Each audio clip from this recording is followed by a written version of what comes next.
Hello viewers, this is Simir, the Wizard Guy, and today's video we are going to look at how to apply page orientation in our document. So what is a page orientation? We can say a page orientation is the direction in which a document is displayed or printed.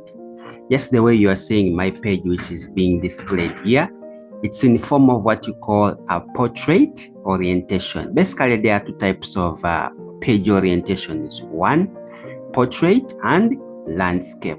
So mine is in the form of portrait, as you can see. Then landscape, it will be horizontal. Yes, the way we are going to see.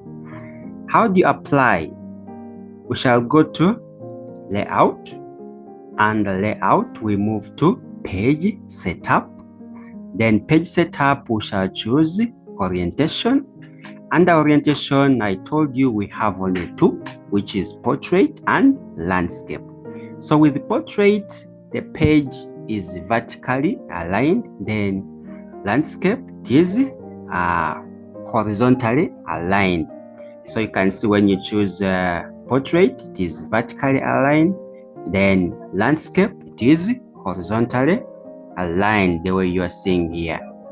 So that's how you insert that's how you change your page orientation to either landscape or portrait in your document.